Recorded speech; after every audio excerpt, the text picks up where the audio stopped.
So, welcome to Cohere. My name is Robert Shapiro. I'm the administrator at Green Acre, a Bahá'í Center of Learning here in Elliott, Maine. And this is Cohere is a series of conversations that we're doing that comes, and we use the term cohere because it comes from the verb, which means to be united, to form a whole.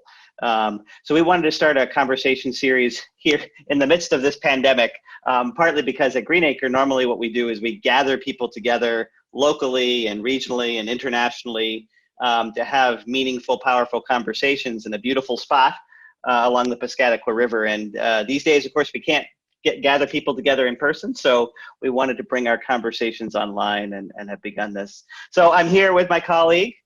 Hello, everyone. I'm Claudia, and I serve as outreach coordinator at Green Acre, and I'm excited to be part of these conversations that we are bringing different people in our community and a little bit beyond, and to talk about these wonderful conversations, these themes that are very pertinent to the current climate that we're experiencing.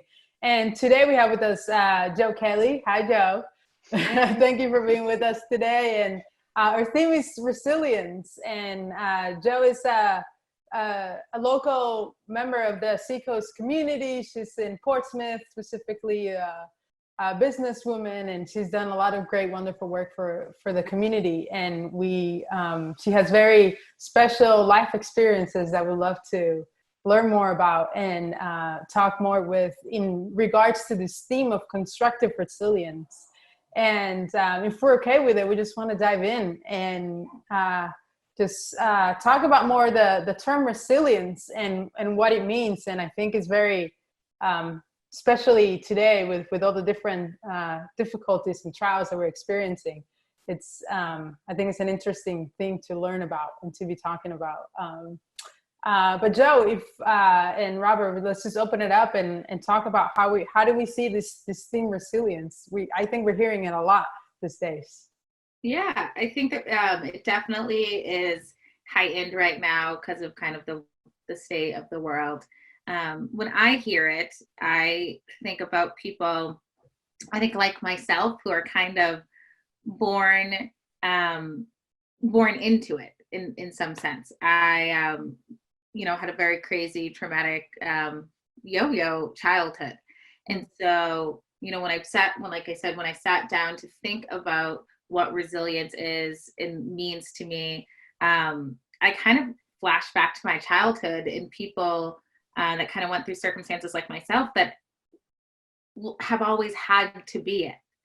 And I think it's a way that we don't always think about it. Especially when we're in kind of a global situation like we are now. We don't think about people that have had it as part of their fundamental life and livelihood. So it's definitely an interesting time right now for sure. Yeah.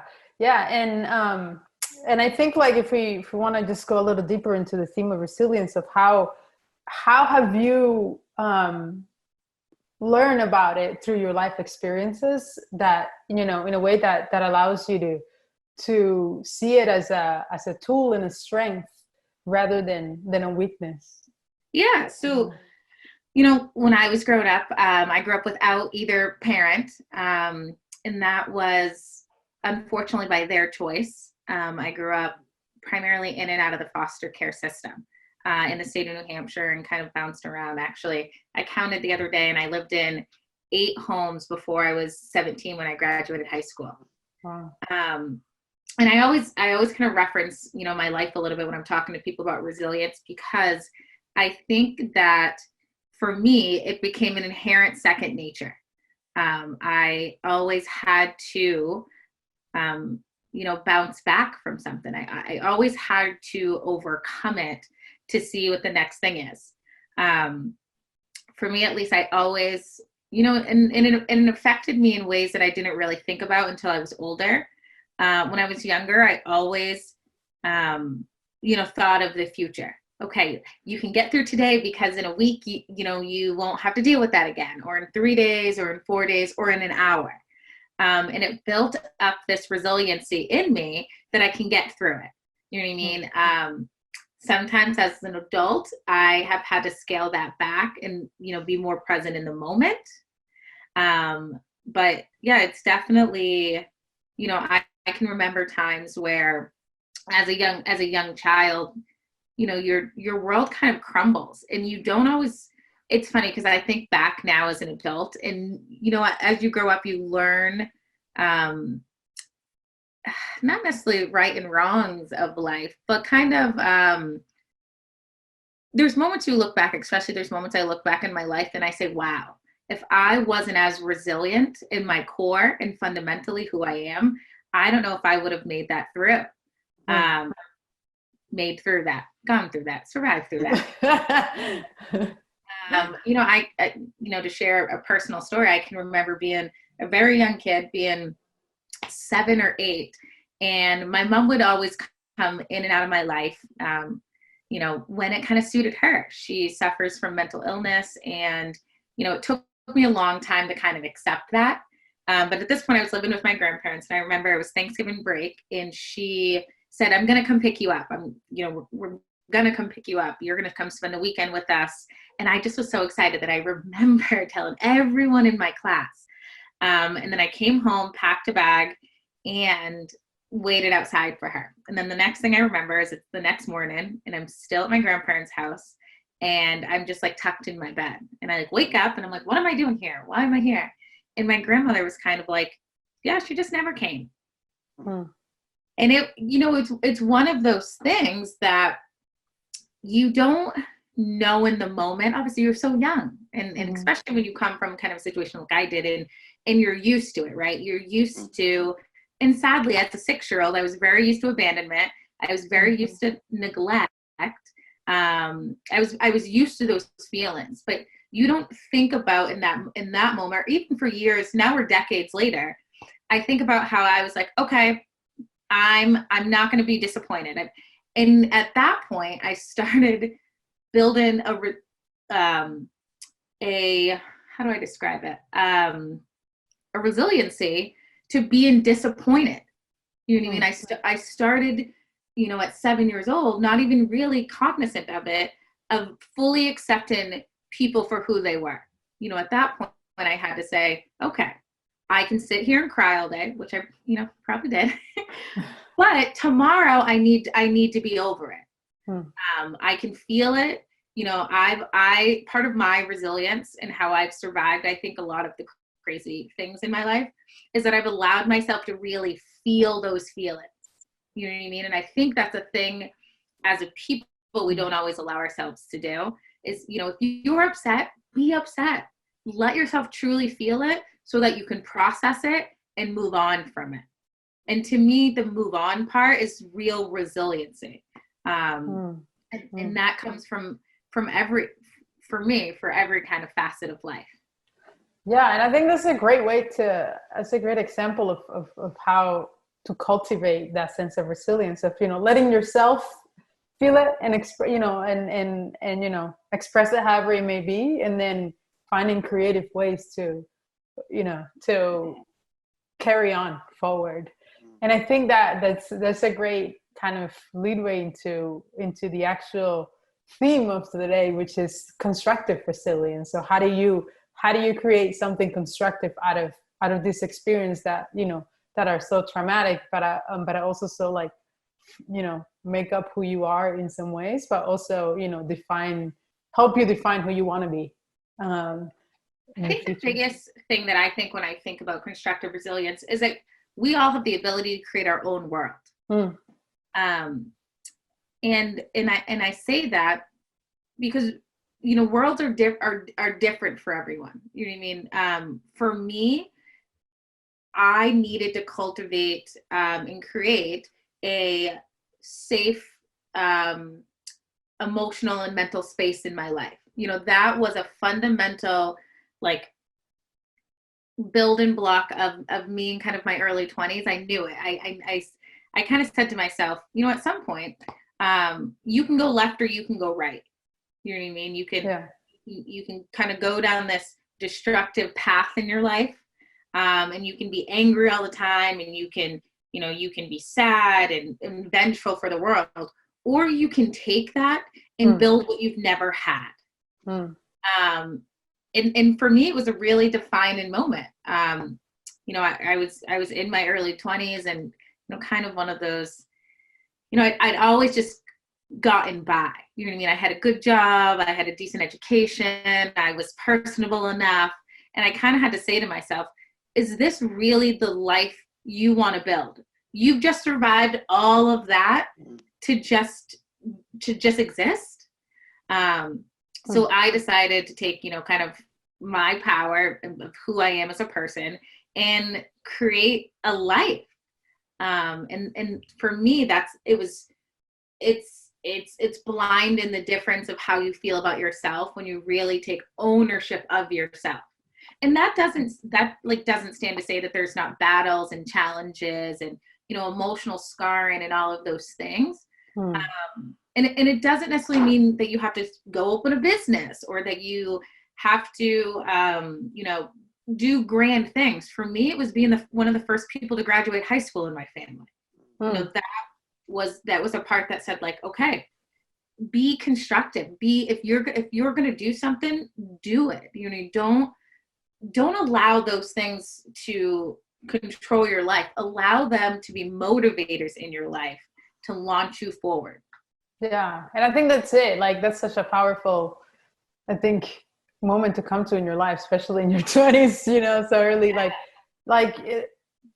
it, right? Constructive resilience is having, you know, being active and with this purpose to kind of overcome oppression and respond to oppression with this kind of mindset of, like, I have power, you know, I do have this sense of power, and I'm going to use it for to create better opportunities for myself and those around me. And I think, like, that's what you've done, at least how I see it in my end, you know, like, that's how you've done. I think a big thing about it is to acknowledge any type of oppression, right? It took me a long time to acknowledge that I had, you know, a not great childhood that really, you know, screwed up how I viewed life. And, you know, it took me a long time, and this may be a little blunt, but when you're a child who neither of your parents want you and they're able to care for you and they choose to care for other people, it really fundamentally changes you at your core, because here you are as, you know, an innocent kid, and your parent, and you know, your parents are supposed to be there for you, and they're supposed to love you, and they're supposed to just be parents. And so it took me a long time to say, like, that's not fair. That wasn't fair. That wasn't my fault. What am I going to do about it? And I think that I equate that, you know, to some type of an oppression, right? Like, that was weighing on me. It was holding me down. And so, you know, when we talk about situations, you know, in Iran or in the Middle East or in places where people are seriously oppressed, it's, for me at least, you have to say, I'm oppressed. Like, I'm being held back. And, you know, what would I do if I wasn't held back? And okay, so now I have a goal, and how do I get there? And how do I allow myself, you know, there were a lot of times in my childhood and even into adulthood that I was mad at myself because of other people's actions. I was mad that I didn't stand up for myself more. I was mad that I didn't, you know, say, hey, like, you're treating me awful. I held a lot of anger at myself for allowing others to do that. And I think at some point you say, like, you got to let it go. So that way because for me, moving on and becoming the best version of myself, and, you know, the reconstruction of resilience and all of that came from acknowledging. I had to acknowledge and accept and respect, you know, that I was being held here when I know I could be here. Yeah, that's really powerful way to describe it, I think. And, you know, I first came across this term constructive resilience in sort of relationship to the Bahá'í community in Iran and how they've responded over many, many years of very systematic oppression to be able to do exactly what you're describing, I think, in some ways. So one example has to do with Baha'is were forbidden to engage in higher education. So they've sort of just, at one point the government just said, no, you can't be educated. And so their response was to develop a grassroots higher education model where they actually got a group of people together who had various skills, and they actually taught their youth, and basically got them college education to the point where they've actually gotten their credits accepted at universities in the US. So that was a very, here was a situation where you could have just been, you could have just given up, right? You could have gone out and protested. You could have just, vilified the enemy, right? And left it at that, right? And remained in the oppressive cycle. But instead they said, okay, we're going to figure out the skills. We're going to figure out how to do this. We're going to educate our youth, and we're going to do it. And so, I think it's such a powerful model, and what you described with your own experience resonates so strongly with me with that. Yeah. And do it in a way that also at the same time is not oppressing others, right? Like you're coming out of, and you're doing these things, but you're not doing it out of a place of being vengeful or being like, I have to get back to, to this person, or like, like they have to suffer just like I did. That's the acceptance of it. If you, you accept things and you allow, I think a big part of it too is allowing yourself to forgive yourself. Cause you get mad. You do say, I have power. Why am I giving other people power? You know what I mean? And sometimes you have to say, like, I had no choice, but now I'm allowing myself to, build up, and it is. And I think that where we lose sight of things and where we lose track of things is, like you said, Claudia, is then we turn around and become the oppressor. You know what I mean? So it's always remembering where you came from. And I know I've said it, a dozen times so far, but it's really forgiving yourself, accepting it, acknowledging it, and respecting what you've been through. Because I've seen, friends that came through and were in the system like I did. And when you run from your past, or you ignore your past, or we ignore history, we are bound to repeat it. Right. Yeah.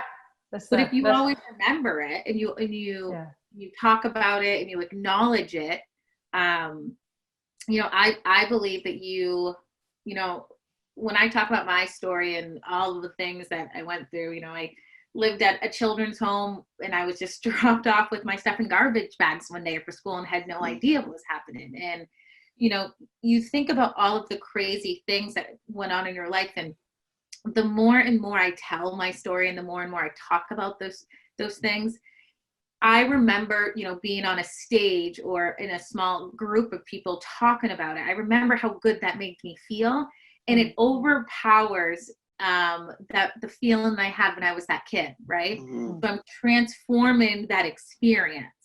And for me, that was a really powerful thing to understand. I'm a big part of Big Brothers Big Sisters of New Hampshire, and I speak at some of their events. And I remember the first time I got in a group of, I think it was like 200 or 300 people, and told my life story. And I was like, that was crazy. And I got down, and a woman came up to me and she said, that story you told about X, Y, and Z, how did you survive? And I was like, well, I mean, like, I'm here now. I'm able to tell you this story. And so, it's a different way to view it. You know what I mean? The more and more, it's kind of, as we've talked about in other things within the Baha'i, the power of words, and how you are able to transition a story from a sad event and watch it grow and then live in this moment. You know what I mean? I don't have to live in the emotion of when I was 6, because now it's transformed into this whole big world. Yeah. And you basically just turn your story to heal yourself. And I think that's so beautiful and so powerful. And like, I don't know, I'm grateful for you sharing this experience with us, because it's very touching, but it's also very inspiring for us to think about how we can integrate constructive resilience. Because, we don't know where our viewers are coming from. We all have all kinds of different experiences, but like just to hear yours and be able to take something from that and say, you know, like I have the power to create my own healing and my own, you know, constructive resilience, really, to carry on and to give you know, to give it forward. But yeah, so I mean, there's a lot to talk about, but I just wanted to thank you for really sharing yourself so candidly and so openly and honestly with us. It's been wonderful, and I hope we get to see you around some more. And the next coming weeks we'll continue to talk on this same theme from different perspectives. So it was wonderful to start with yours. Thank you so much. It's great to see you. Yeah. Thank you. Yeah, and thanks to our viewers, and we hope that you continue to carry along the conversation, and we'll see you next time. Thank you. Yes, wonderful. Thanks.